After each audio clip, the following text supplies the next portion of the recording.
بسم الله الرحمن الرحيم. السلام عليكم ورحمة الله وبركاته. إن الحمد لله نحمده ونستعينه ونستهديه ونستغفره ونؤمن به ونتوكل عليه ونعوذ بالله من شرور أنفسنا وسيئات أعمالنا. من يهده الله فلا مضل له ومن يضلل فلا هادي له. أشهد أن لا إله إلا الله وحده لا شريك له وأشهد أن محمدا عبده ورسوله. اللهم صل على محمد وعلى آله وأصحابه ومن تبعهم بإحسان إلى يوم الدين.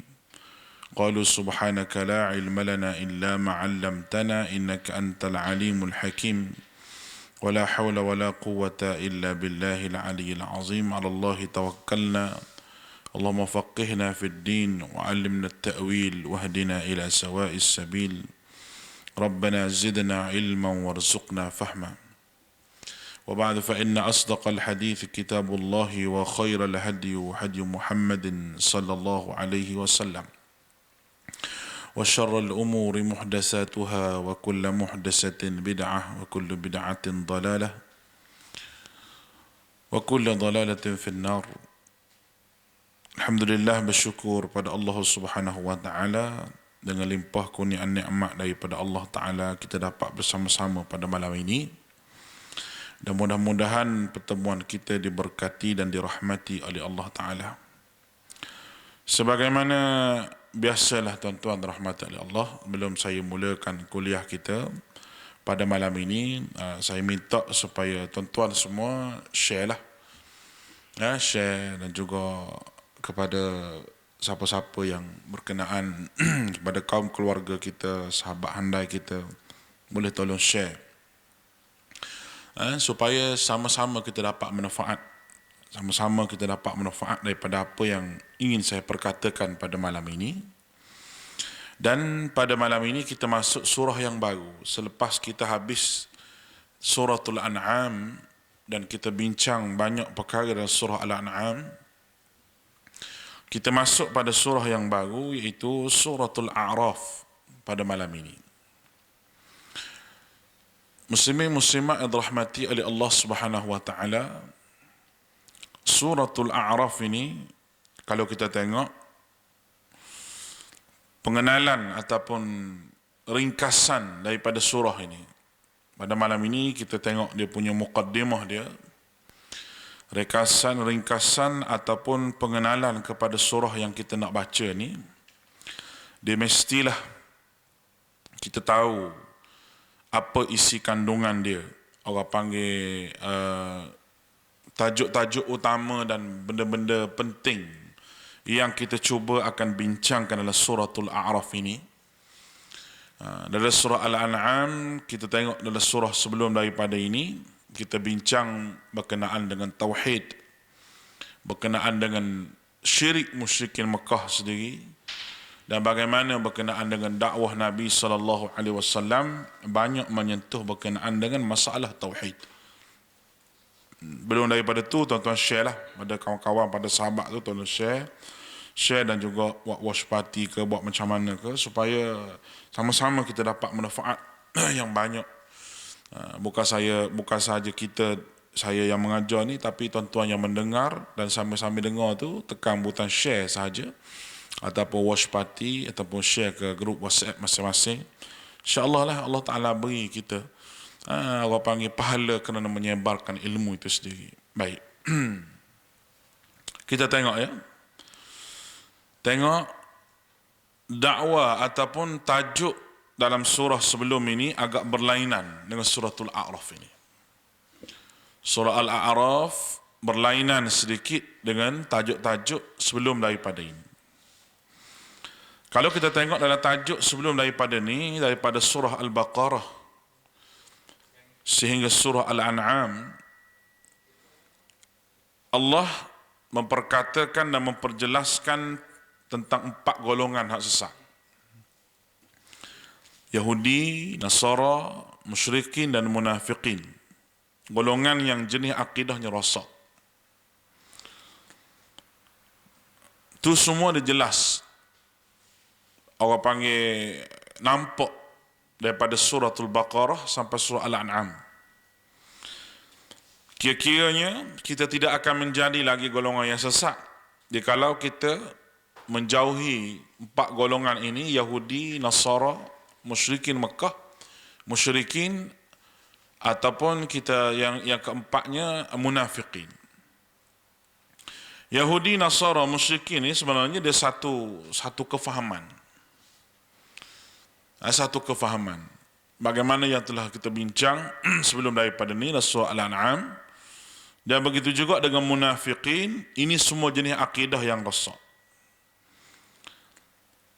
Surah ni Al-A'raf ni yang kita nak bincang pada malam ini, belum pada kita bincang tu kita baca muqaddimah dia dulu. Surah ni dia nak bawa maksud yang lain. Kerana golongan sesat telah jelaskan sebelum daripada ni. Kalau kita tengok kesimpulan daripada surah ini, dia ada kaitan juga dengan surah Al-An'am. Dalam Al-An'am diperjelaskan tentang golongan musyrik yang syirik pada Allah. Dan dalam Al-A'raf ini, Al-A'raf adalah satu tempat yang di tengah-tengah.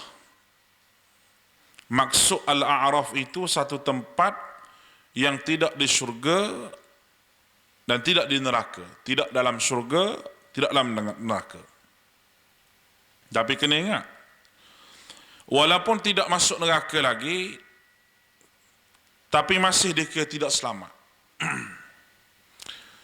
Sebab kalau kita tengok ayat Allah Subhanahu wa taala, orang yang selamat hanyalah orang yang faman zuhziha 'anil nar wa udkhilal jannata faqad faz. Allah Taala sebut dalam Quran, faman zuhziha 'anil nar, mana-mana orang dijauhkan daripada neraka Allah, iaitu faqad man zuhziha 'anil nar faqad kemudian mereka akan dimasukkan ke dalam syurga, faqad faz, mereka berjaya. Maknanya kejayaan di negeri akhirat ini apabila seseorang itu telah pun masuk dalam syurga. Bila kita baca golongan hak di tengah-tengah ni, jangan kita ada pun satu dalam kepala kita bahawa saya tak apalah, tak masuk neraka, tak masuk syurga pun tak apa, tapi hak tengah-tengah. Sebenarnya ada kedak golongan tengah-tengah ni sampai bila-bila? Ada sekejap. Tetapi dengan rahmat Allah, Allah Subhanahu Wa Taala bagi ke dia macam mana, nanti kita akan bincang secara panjang lagi dalam surah Al-A'raf ini. Baik.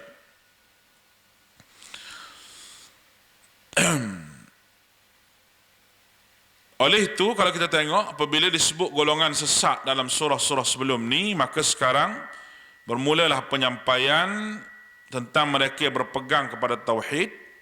Kita kena belajar tauhid ni, amalkan, dan kita kena dakwah kepada orang lain. Baik.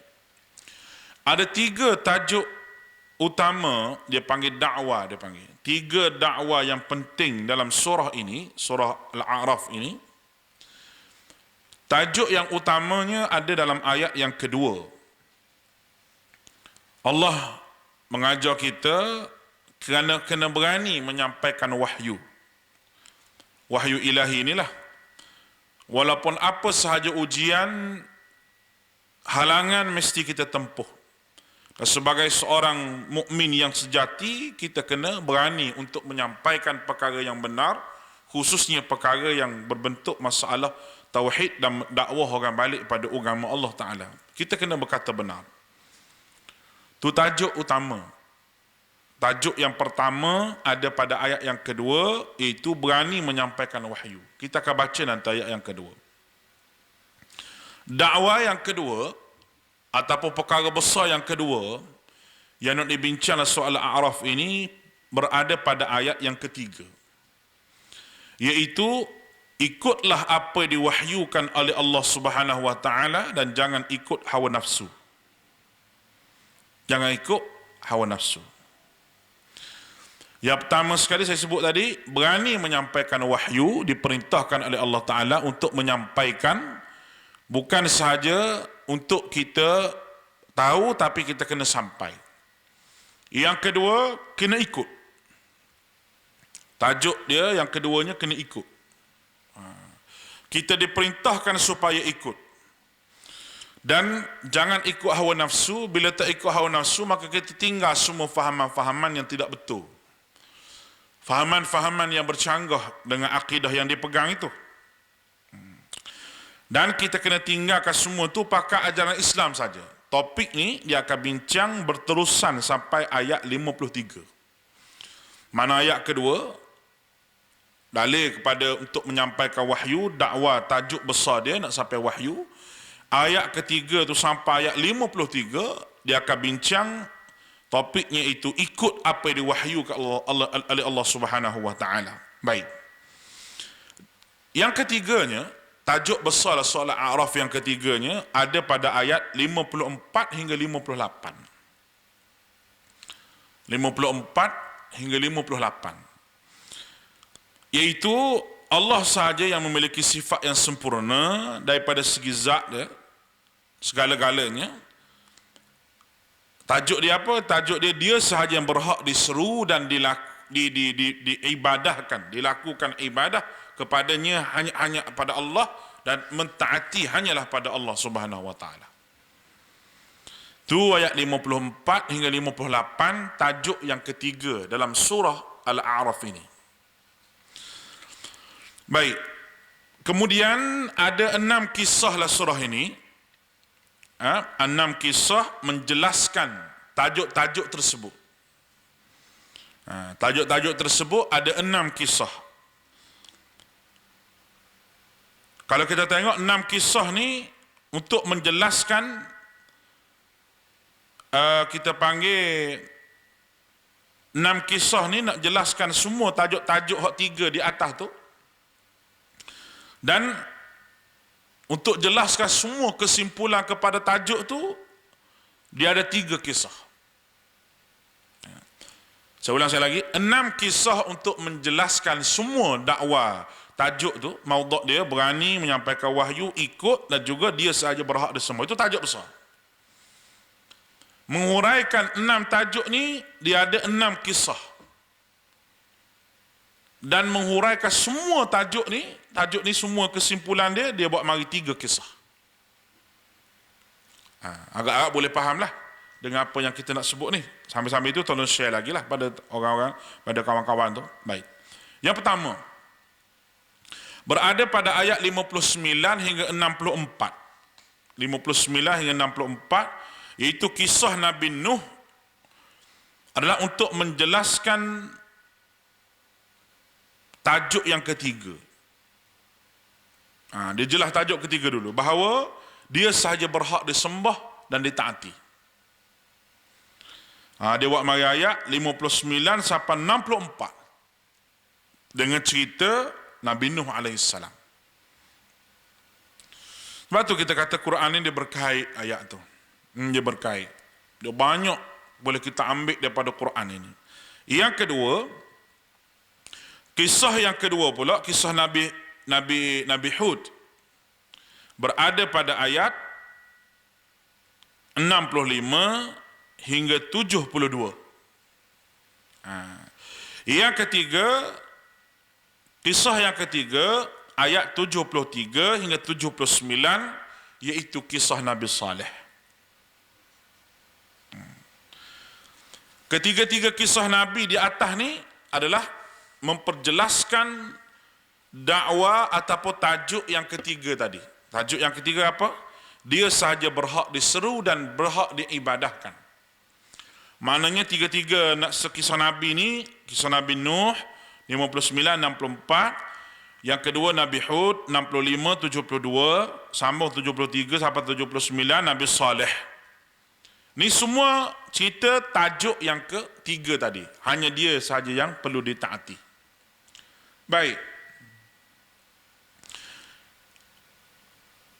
Yang keempatnya, kisah yang keempat tentang Nabi Lut dalam ayat 80 hingga 84, iaitu penjelasan kepada dakwah yang kedua. Dakwah kedua ni mana? Iaitu dia sahaja berhak ikutlah apa diwahyukan oleh Allah. Oleh kerana kaum Nabi Lut ini dia mengikut hawa nafsu dia, tidak mengikut perintah Allah Ta'ala. Maka dia buat mari kisah yang keempat tentang Nabi Lut pada ayat 84 pada ayat 80 hinggalah ayat 84. Baik. Kemudian yang kelimanya ayat 85 hingga 93, iaitu kisah Nabi Syuaib. Kisah Nabi Syuaib ni dia mengandungi dua tajuk dia bahas. Tajuk pertama iaitu yang kita sebut tadi. Tajuk yang kedua tu kena ikut wahyu, bukan ikut hawa nafsu. Dan yang ketiga, taat pada Allah Ta'ala semata-mata. Ni 85 hingga 93 ni kisah Nabi Syuaib.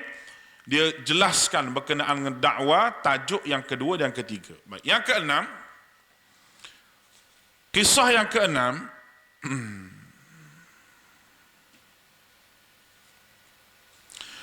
kisah yang keenam itu ayat 103 hingga ayat 162.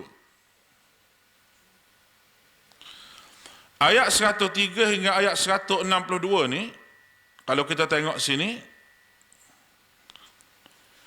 iaitu dia menjelaskan dakwah yang pertama, ayat 103 hingga 162, iaitu kisah Nabi Musa.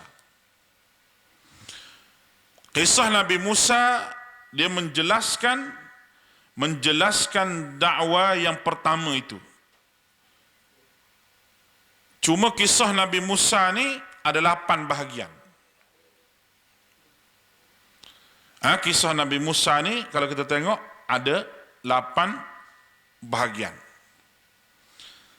Di mana 8 bahagian itu? Kita bahagi pada 8 kisah Nabi Musa ini. Ayat 103, yang pertama ayat 103 hingga 126, yang kedua ayat 127 hingga 129, yang ketiga ayat 130 hingga 137, yang keempat ayat 138 hingga ayat 141, yang kelima ayat 142 hingga 149, yang keenam ayat 150 hingga 154, yang ketujuh ayat 155 hingga 159, yang ke-8 ayat 160 hingga 162. Selepas kisah Nabi Musa, iaitu pada ayat 163 hingga 68, adalah ayat takhwif khas dia panggil, warning khas daripada Allah Ta'ala. Ayat 169 pula adalah tentang pewaris kitab Taurat yang tidak jujur. Jadi daripada anak-anak ulama mereka diceritakan tentang benda yang batil. Allah Ta'ala jawab tuduhan dan dakwah yang mereka bawa ini dengan 4 cara. Yang pertama 169, cara yang pertama ayat 169, yang kedua ayat 171, cara ketiga ayat 172, cara keempat ayat 175 hingga 177. Saya harap tuan-tuan boleh saya baca secara simpitan lalu sebab nanti kita akan huraikan. Ini kita kena baca dia punya kesimpulan dulu. Ayat 178 hingga ayat 198 menjelaskan ketiga-tiga dakwah surah yang ada ini, iaitu tentang cara dakwah yang pertama, ayat 179, dakwah yang kedua, ayat 181, dakwah yang ketiga, kemudian ayat 182 hingga 88, dakwah pertama kembali, kebenaran Nabi Musa dan bagaimana dugaan yang Nabi Musa terima, ayat 189 hingga ayat 193, penjelasan tajuk yang kedua, ayat 194 hingga 198, penjelasan tajuk yang ketiga. Kemudian yang ke ayat 203 dia panggil syikayah, satu rungutan daripada Allah dan juga galakkan supaya kita kembali kepada Al-Quran. Kemudian ayat 205 peringatan tentang tauhid dan juga zikir yang bermakna, iaitu tauhid. Yang ayat 206 itu zikir tauhid dan zikir para malaikat. Dan bagaimana disebut dalam ini kisah-kisah surah Al-A'raf ini semuanya menceritakan kisah-kisah umat terdahulu dan bagaimana interaksi dengan nabi mereka. Kita akan masuk dalam surah Al-A'raf pada malam ini, ayat yang pertama. Baik. Pastikan ada tafsir di tangan masing-masing tu, baru kita nampak, baru senang nak mengaji, baru senang nak mengaji. Jadi saya minta tuan-tuan buka tafsir lah, belum ada tu share lah. tengok malam ini tolong share lagi sebelum masuk surah ni. Saya nak suruh tuan-tuan share dulu. Share pada sahabat, share pada kawan-kawan hok ada tu. Saya pun nak share ni pada sahabat-sahabat yang ada tu, supaya sama-sama dapat manfaat. Menanya sama-sama dapat pahala. Biar kita sama-sama menyebarkan benda yang berbentuk Quran, supaya hidup kita ni orang panggil bukan sahaja hidup sebagai nak makan nak minum saja, tapi hidup sebagai hamba Allah Subhanahu Wa Taala. Kalau kita hidup di atas muka bumi ni hanya untuk makan, minum dan sebagainya, maka kita ni sama dengan binatang-binatang lain yang Allah Subhanahu Wa Taala ciptakan lah. Binatang-binatang lain pun Allah Taala ciptakan dia untuk makan dia, minum dia, tidur. Jadi sama-sama kita ambil manfaat daripada Quran ni. Jadi saya minta tuan-tuan semua supaya share pada kawan-kawan kita. Baik, kita masuk ayat yang pertama daripada suratul A'raf. A'udzu billahi minasy syaithanir rajim. Bismillahirrahmanirrahim. Alif lam mim sad. Ni orang panggil al-huruful muqatta'ah. Bila mari ayat begini ni, kita serah pada Allah lah apa makna dia. Dan telah pun dijelaskan dalam kuliah saya yang banyak sekali bahawa bagaimana Allah Subhanahu Wa Taala boleh bercakap begitu, kita tak tahu. Itulah rahsia Allah Taala. Rahsia Allah Taala. Cuma dia al-huruful muqatta'ah, mana huruf satu-satu. Alif lam mim taha, tu huruf satu-satu. Yang tak perlu kita nak terjemah, nak cari makna yang benda yang Allah Ta'ala sendiri tak bagi tahu, dan benda yang Nabi sendiri tak terjemah, maka kita serahlah maknanya kepada Allah Azza wa Jalla. Ayat yang kedua. Kitabun unzila ilaika fala yakun fi sadrika harajun minhu litunzira bihi wa dhikra lil mu'minin. Baik, kitabun unzila ilaik, inilah sebuah kitab. Kitabun unzila ilaik, ini adalah sebuah kitab yang diturunkan kepadamu. Selalunya selepas daripada huruf muqatta'ah tu memang dia cerita bab Quran. Biasanya begitu. Alif lam mim dzalikal kitabu la raiba fih, bab Quran. Taha ma anzalna 'alaikal qur'ana litashqa. Apa dia lagi? Alif lam mim sad kitabun unzila ilaik. Yasin wal Qur'anil Hakim. Alif lam mim tanzilul kitab la raiba fih min rabbil alamin. Alif lam ra tilka ayatul kitabil mubin. Biasanya begitu. Bila diceritakan satu makna, apa kita panggil huruf-huruf muqatta'ah satu-satu tu, mesti dia datangkan kehebatan Al-Quran lepas pada huruf tu. Sebenarnya satu cabaran juga lah pada musyrikin Mekah. Allah Ta'ala bagi huruf-huruf satu-satu tu seolah-olah macam Tuhan cabar dia. Cabar, kalau hebat buatlah ayat Quran, kalau hebat buat surah lah, kalau hebat sangat gunalah huruf-huruf tu, alif sampai ya, alif lam mim ke apa ke, huruf mana-mana supaya buat Quran. Nak lawan sangat Nabi, nak lawan sangat Nabi SAW, nak lawan sangat Quran ni, buat Quran lain. Nampak tu? Itu di antara huraian yang boleh kita beri. Baik, kitabun unzila ilaik fala yakun fi sadrika harajun min, maka janganlah ada kesempitan dalam dadamu kerana Quran. Walaupun khitab, orang panggil ayat, cara ayat ni asalnya dituju kepada Nabi kita Muhammad sallallahu alaihi wasallam, tapi kita yang menyambung tugas Nabi pun kena terima juga ayat ni. Maka tidak patut dalam hati kita rasa susah sukar kerana nak bawa Quran ni. Ataupun maknanya juga bahawa jangan rasa susah nak menyampaikan dakwah Al-Quran ini. Jangan rasa susah, jangan rasa nak malu kau orang lah, apalah, jangan.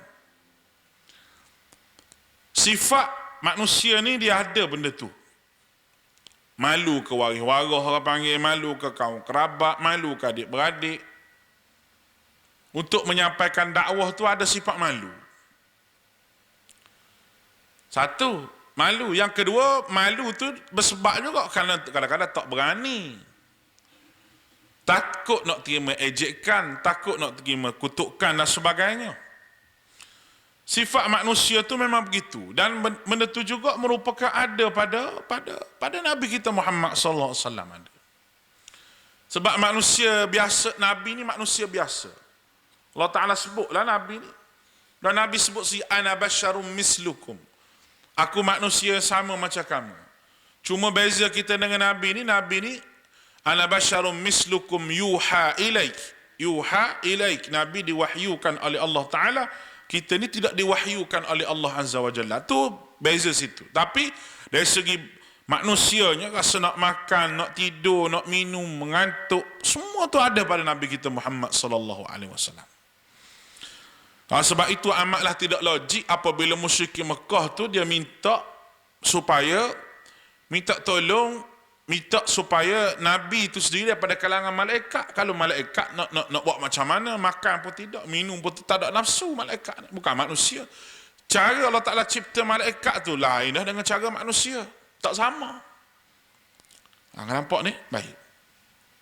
Jadi jangan Muhammad, jangan kerana nak bawa Quran ni rasa lain macam nak bawa Quran ni.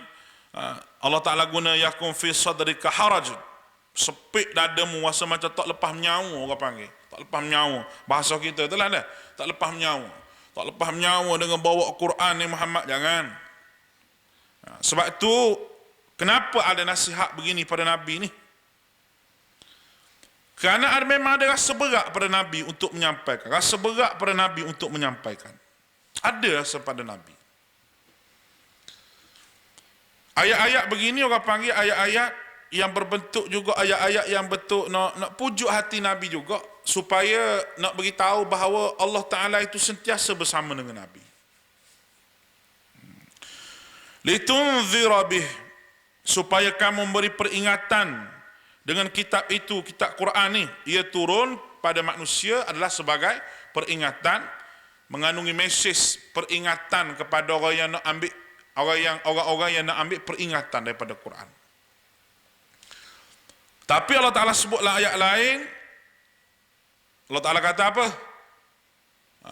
Sikit manusia hak ambil peringatan. Sikit manusia hak ambil peringatan. Banyak manusia hak lalai daripada peringatan Allah. Boleh nampak tu? Baik. Wa dzikra lil mu'minin, dan menjadi pelajaran kepada orang beriman. Apabila Quran kita belajar, kita faham, dia akan beri peringatan pada orang mukmin. Allah Ta'ala sebut Quran sebagai peringatan, wa dzikra litunzira sebagai amaran kepada orang lawan, dan juga peringatan pada orang mukmin yang ambil Quran, yang belajar Quran, dapat peringatan. Baik. Ayat yang ketiga tu, ayat yang kedua tadi kita baca tu adalah dakwah, dia panggil maudhu' besar, tajuk utama, supaya ingat kena sampai ke wahyu, walaupun macam mana ada pun, macam mana cerita, macam mana keadaan pun, sampai ke wahyu, tak kira mana keadaan pun. Nabi sendiri Muhammad sallallahu alaihi wasallam ada kesempitan dalam dada dia nak menyampaikan agama. Bukan malah ni, bukan malah. Malah tu lain. Sebab manusia biasa dia ada benda tu dalam jiwa dia. Lepas tu hidup Nabi ni penuh dengan doa. Doa ataupun kita panggil zikir. Buat mari air sikit penganjur ni. Baik. Doa ataupun zikir. Dua perkara. Doa pun orang panggil, zikir pun orang panggil. Setiap perbuatan Nabi yang mempunyai doa, maka kita kena ambil doa tu. Saya ulang sekali lagi, setiap perbuatan Nabi yang mengandungi doa, kita kena ambil doa tu. Baik, orang tanya, boleh ke ustaz kita buat doa kita sendiri? Doa makan kita buat kita sendiri, kita tak baca hak Nabi. Macam mana? Ada air tak penganjur? Lupa air penganjur kita. Baik. Macam mana bila doa makan ustaz kita baca doa kita sendiri, tak baca doa Nabi? Baik. Setiap perbuatan yang Nabi baca dengan doa ni kita kena fahamlah, syaitan tidak akan duduk bersama dengan perbuatan kita kalau kita baca doa ikut doa hak Nabi ajar. Saya ulang sekali lagi, syaitan tidak akan duduk bersama dengan perbuatan kita tu kalau kita buat satu perkara yang ada padanya doa daripada Nabi kita Muhammad sallallahu alaihi wasallam. Maka selamatlah kita. Syaitan tak duduk. Kita makan ikut doa Nabi ajar, bismillah. Tidur ikut doa Nabi ajar, apa sahaja pun ikut doa yang Nabi ajar, kita tidak akan diganggu oleh syaitan. Tapi kalau kita ambil doa yang selain daripada Nabi dalam khas satu perbuatan, macam khas satu perbuatan Nabi ajar doa ni, ada waris daripada Nabi, tiba-tiba kita tidak ambil doa tu untuk perbuatan tu, maka syaitan masuk campur walaupun kita telah berdoa. Sia-sia ke ustaz? Jawapannya sia-sia. Sebagaimana Allah Ta'ala telah pun buat contoh kepada kita dalam Quran, cerita Nabi Adam, bagaimana Nabi Adam telah pun berdoa dengan doa dia sendiri, sehinggalah Allah Ta'ala ajar doa kepada dia, Rabbana zalamna anfusana wa illam taghfir lana fatalaqqa Adam. Allah Ta'ala sebut fatalaqqa Adamu min rabbih. Allah Ta'ala ajar pada dia, barulah fataba alaihi, baru Tuhan terima. Itu satu dalil yang menunjukkan bahawa kita kena cari hak Nabi SAW dalam hidup kita ni, dalam doa-doa apa sekalipun. Jangan baca hak lain. Baik. Ayat yang ketiga ni, ini adalah permulaan kepada maudhu' tajuk dakwah, dia panggil dakwah yang besar lah surah ini, iaitu ikutlah apa yang diwahyukan oleh Allah dan jangan ikut hawa nafsu. Kita mula tajuk ni. Dan ayat yang ketiga ni dia akan bincangkan sampai ayat 53. Berkenaan dengan semua tu tak lari daripada suruh ikut Nabi SAW. Baik. Kita tengok. Ittabi'u ma unzila ilaikum min rabbikum wa la tattabi'u min dunihi awliya qalilan ma tadhakkarun. Baik. Ittabi'u ma unzila ilaikum min rabbikum. Ikutlah apa yang diturunkan kepada kamu daripada Tuhanmu. Sekarang ni, tadi kepada Nabi Muhammad SAW, Muhammad, kamu kena sampaikan dakwah ini. Tidak ada sebab kamu nak jadi sempit dada kamu kerana aku ni duduk bersama dengan kamu. Khitab pada Nabi. Walaupun pada Nabi, tapi pada orang yang buat ikut, orang panggil bawa jalan Nabi ni, ini juga satu orang panggil ayat yang Allah Ta'ala sentuh hati dia.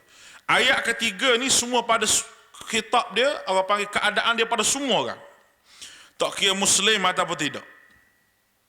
Kamu semua kena ikut wahyu.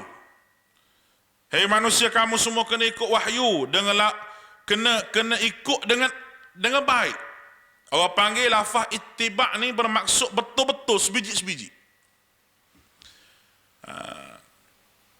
Dalam Quran ni adalah ittabi'u man la yas'alukum ajran wa hum muhtadun, diguna juga perkataan ittabi'. Ittabi'. Dan ittabi' juga diguna kepada larangan contoh wala tattabi'u khutuwatis syaitan. Ittiba' ni maknanya ikut sebiji-sebiji macam ori dia tu, tanpa penambahan dan tanpa pengurangan. Itu makna ittiba'. Kalau larangan wala tattabi'u, mu jangan ikut mu ni perangai sebiji-sebiji macam syaitan, mu jangan ikut sebiji-sebiji syaitan buat tu. Itu larangan. Ni ayat suruh ikut. Ikut siapa? Ittabi'u ma unzila ilaikum, apa yang Allah Ta'ala turunkan kepada kamu, ini Al-Quran. Kena ikut Quran. Baik. Wala tattabi'u min dunihi awliya, dan jangan kamu mengikut awliya selainnya. Apa makna awliya ni? Awliya ni maknanya segala benda yang menyesatkan kamu. Wala tattabi'u min dunihi awliya maknanya jangan kamu ikut benda yang menyesatkan kamu daripada segala syaitan, jin dan sebagainya, dan daripada jenis manusia sendiri pun, sama ada manusia ataupun jin, jangan ikut. Wala tattabi'u, ini Allah Ta'ala sebut ittabi'u, apa yang kena ikut? Ma unzila ilaikum min rabbikum. Jelas, kamu semua kena ikut apa yang Allah Ta'ala turunkan. Al-Quran ni lah, Nabi sebagai pembawa Quran, mana orang ikut Quran ni kena ikut Nabi. Boleh faham tu? Baik. Lawan dia, wala tattabi'u min dunihi awliya, dan jangan ikut benda yang kamu rasa bahawa dia tu boleh tolong kamu, padahal dia tu iblis, jin dan syaitan. Jangan. Qalilan ma tadhakkarun, amat sedikitlah kamu ambil pengajaran.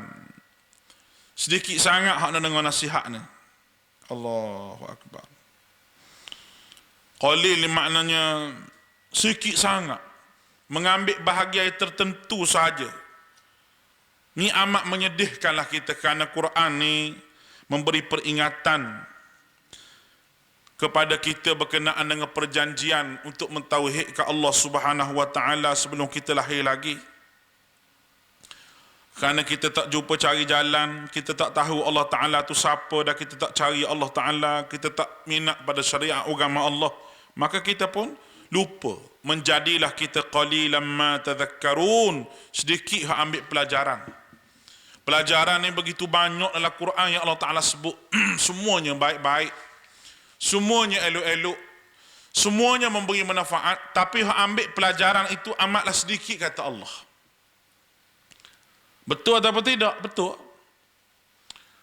Hak ambil pelajaran daripada apa semua benda yang Allah Ta'ala turunkan kepada manusia ini, amatlah sedikit. Amatlah sedikit. Cuba kita lihatlah perkara-perkara yang berlaku dalam dunia pada hari ini selepas Allah Subhanahu Wa Ta'ala beri kepada kita ni, bala kepada kita virus corona ni. Banyak mana hak ambil pelajaran. Dulu masa belum buka masjid tu, kat Allah, desak buka masjid sampai berasak Facebook dia.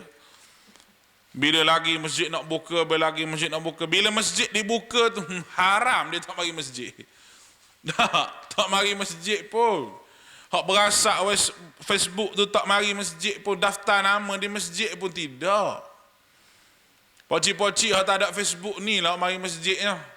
Hak tahu melalui anak-anak beritahu nak mari masjid, umur 70 lebih orang tak mari masjid. Sian dia. Sian, Jadi kita hak muda-muda ni patut penuhkanlah masjid. Penuhkanlah masjid, sebab tu kita kata jangan tunggu tua baru kita nak beramal. Sebab apa? Kalau tua Allah Ta'ala bawa mari pula benda ni, tak boleh beramal juga. Allahu Akbar.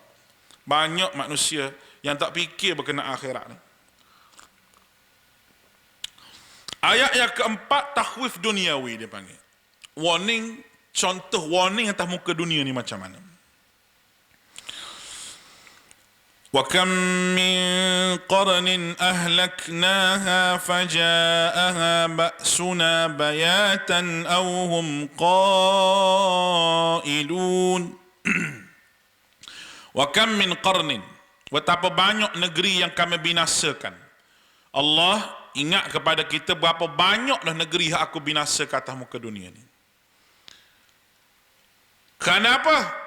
Kerana tidak ambil pengajaran daripada Quran, daripada wahyu Allah Subhanahu Wa Taala bagi kepada nabi-nabi mereka.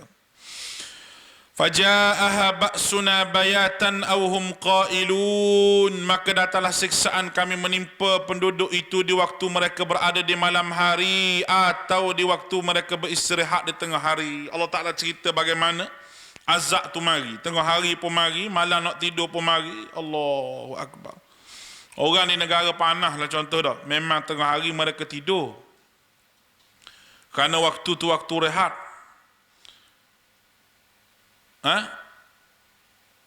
Waktu tu waktu rehat. Bagi orang negara panas tu, panas sungguh, malam dia aktif. Tapi sebenarnya apa nak sebut pada ayat ni? Datang menimpa penduduk pada waktu mereka berada pada malam hari ataupun mereka beristirahat di tengah hari. Kita ni istirahat malam, kita kata kenapa tengah hari ni? Baik. Nak beritahu kepada kita ni bahawa azab ni mari kepada kita dalam keadaan kita tidak bersedia. Sama ada masa kita bekerja ataupun masa kita berehat. Wa kam min qarnin, bagaimana telah pun aku binasakan penduduk yang lepas sebelum daripada kamu ini dengan sebab mereka tidak mentauhidkan Allah Subhanahu wa taala.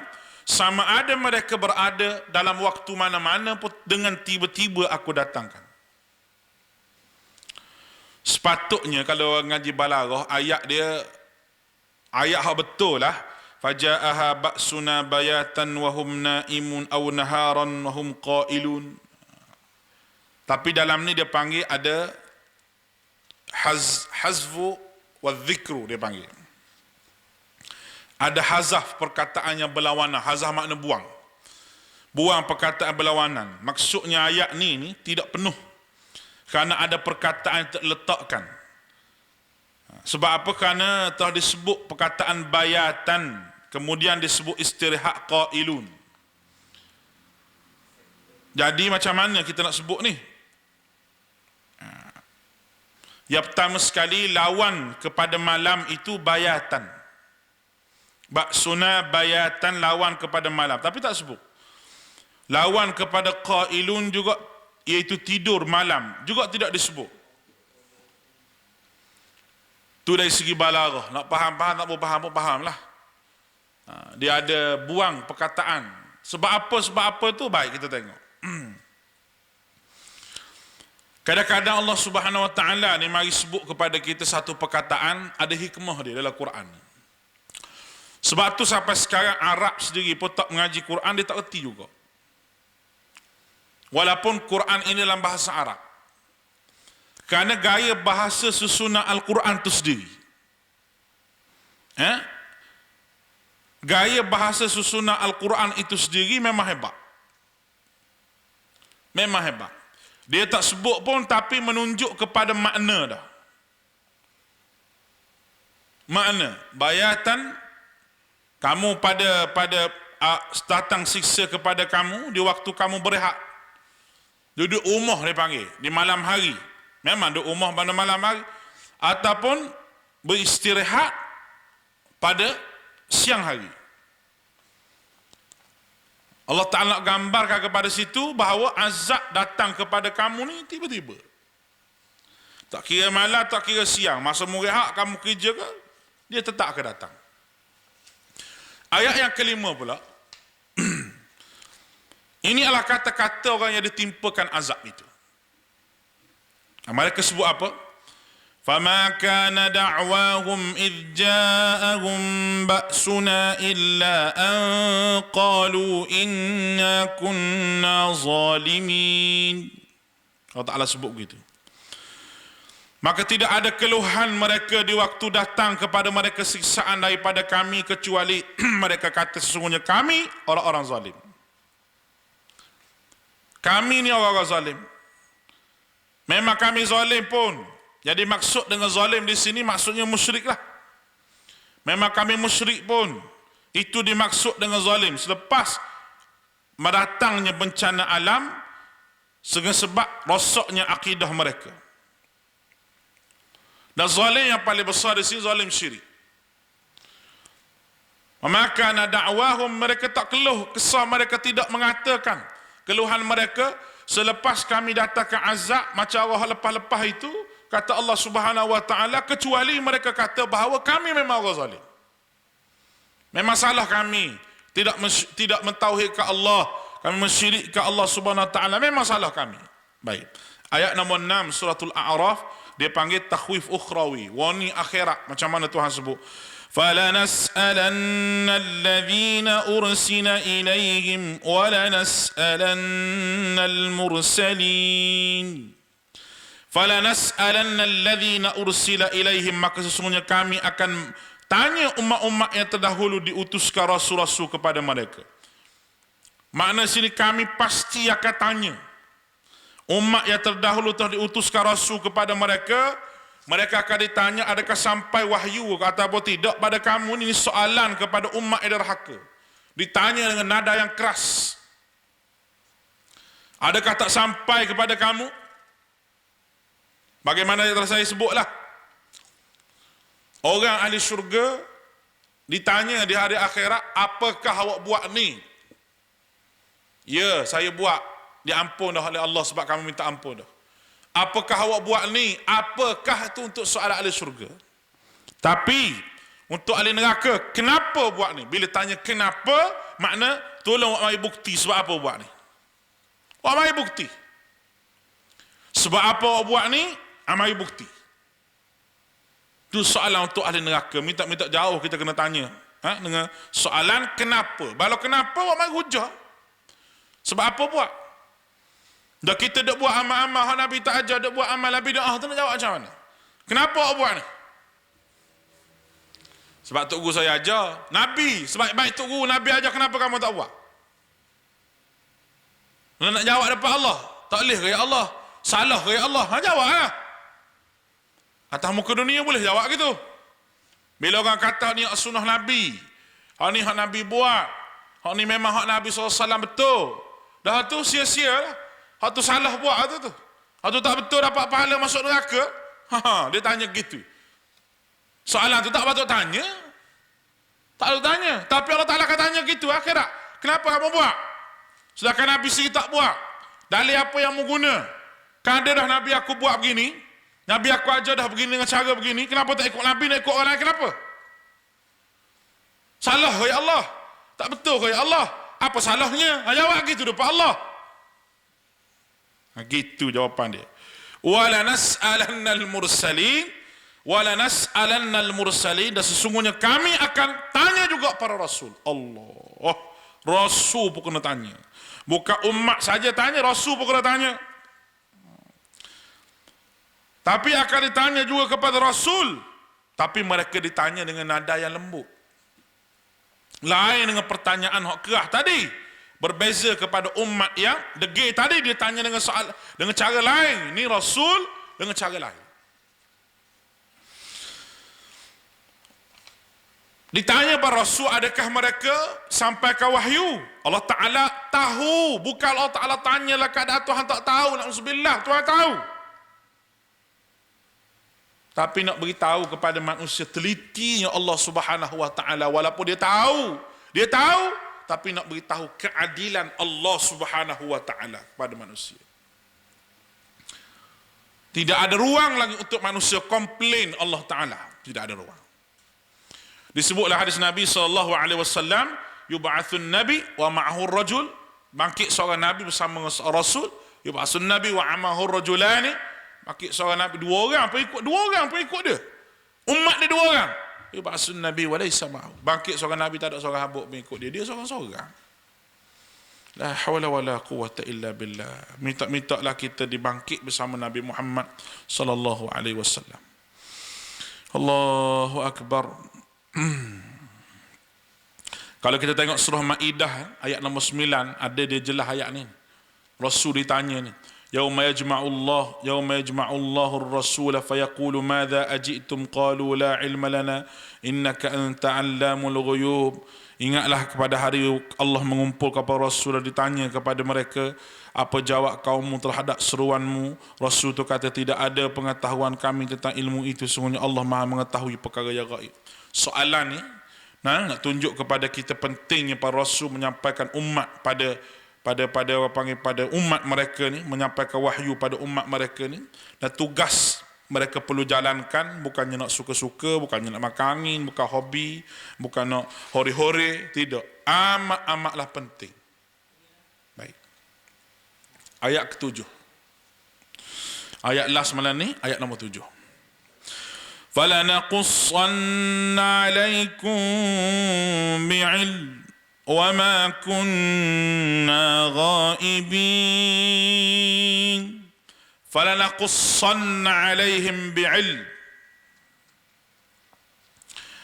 فلنقصن عليهم بعلم maka sesungguhnya kami akan khabarkan kepada mereka sedang kami mengetahui. Allah berfirman, dia akan cerita amal semasa datang muka dunia penuh dengan dalil, dengan bukti, dengan hujah. Allah tidak akan menipu sama sekali.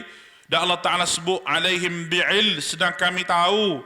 Wa ma kunna ghaibin, dan tidak sekali-kali, dan kami tidak sekali-kali tidak jauh. Allah Ta'ala nak beritahu dia tak pernah menghilangkan diri, tak pernah menghilangkan diri, menghitung amalan mereka semasa tamu kedua, makna tak pernah nampak. Tak pernah mereka tak pernah Allah Ta'ala tak nampak, tidak. Memang Allah Ta'ala ghaib, kita tak nampak. Ghaib ni maknanya dalam ayat ini, kalau kita tengok wa ma kunna ghaibin, dalam ayat ni makna tidak hadir. Kalau bahasa Arab, Muhammad hadir, Muhammad ni mari hadir. Ghaib dia kata tak ada. Ghaib tu bukan mana Muhammad tu hilang, ghaib macam benda ghaib tu, tidak. Mana tidak hadir. Bukanlah ghaib tu makna tak nampak lah ayat ni kena faham ni. Mana tidak hadir, Allah Ta'ala akan mari sendiri, akan dakwa sendiri, akan tanya sendiri apa yang manusia buat, apa yang manusia lakukan, apa yang telah manusia boleh jadi engkar kepada Allah Ta'ala sedangkan dia utus Nabi-Nabi kepada mereka. Itu ayat yang pertama hingga ayat nombor 7 pada malam ni, Suratul A'raf, sebagai pembuka bicara. Dan insya-Allah pada malam esok lagi pukul 9 sampai pukul 10 malam bersama dengan saya pula, kita akan tengok ayat nombor 8 hingga ayat yang ke-11, itu tentang timbangan amal manusia di hadapan Allah Ta'ala. Bagaimana Allah Ta'ala nak kira bicara dengan manusia di hari akhirat. Jadi insya-Allah malam esok pakat duduk depan telefon masing-masing tu, pakat ajak keluarga, pakat share semua sekali. Dan kalau ada soalan-soalan apa semua sekali, bolehlah tanya kepada saya, dan saya akan jawab lah kalau saya mampu. Kalau tak mampu, kita tanya orang lain, insya-Allah. Dan esok kita jumpa pukul 9 sampai pukul 10. Dan program saya ni, Daurah Tafsir Al-A'raf ni, sampailah pada 23 hari bulan. 23 hari bulan tu, tengok kita umum macam mana pula, nak sambung lagi ke, dan sebagainya, kita tengok pada keadaan. Mudah-mudahan tuan-tuan diberkati Allah dan kita semua diberkati Allah. Aqulu qawli hadza wa astaghfirullahal azim li wa lakum wa fawwidu amri ila Allah innallaha basirun bil ibad. Wassalamu alaikum warahmatullahi wabarakatuh.